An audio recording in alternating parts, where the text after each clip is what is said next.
right, guys, I did an editorial this morning on Prince George's County, Maryland, about a handcuffed man that was shot in a police cruiser.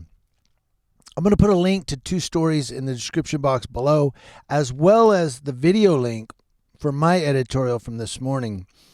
It's the video after this one, and probably on my channel list.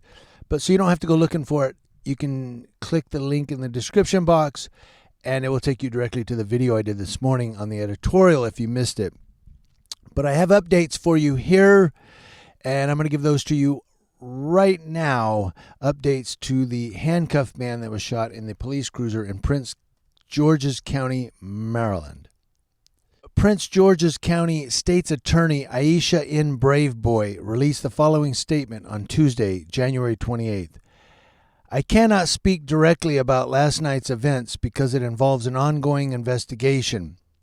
However, we are obtaining information and my office will conduct a thorough and independent investigation. As we have demonstrated in the past, we will seek truth and will vigorously pursue justice in a way that is fair and responsible.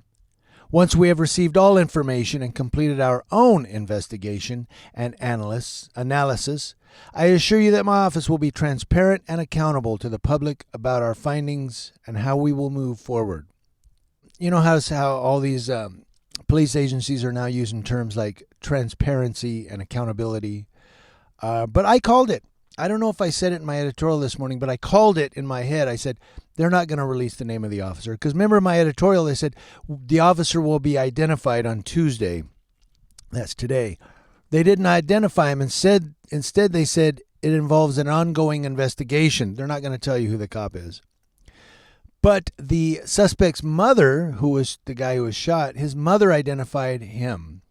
The mother of the suspect, William Green, her name is Brenda Green. She told Fox 5 DC, I can't understand why you had him in the car seat, seatbelt down, handcuffed, and then they shoot him. For what reason? What could he possibly do? Now, I understand that he was on PCP, and PCP makes you act freaking beast mode sometimes. But in that respect, why was he in the front if he was on PCP and possibly volatile? So, you know, cops are always talking about public safety. Don't stand behind me for my own safety. Take your hands out of your pockets for my own safety. Oh, you know what I'm going to do with this guy who's on PCP right now? I'm going to put him in the front of the police car next to me while I drive. I guess he wasn't worried about his own safety at that point. I don't know. This is questionable, and it looks like they're probably looking to justify it, maybe. You let me know in the comment section below. Again, I will put all of the things you need to know in the description box below. Thank you very much. Community Leo Watch, letting you know what's going on with Leos. That's law enforcement officers across your nation, and in fact, near your nation's capital in Maryland.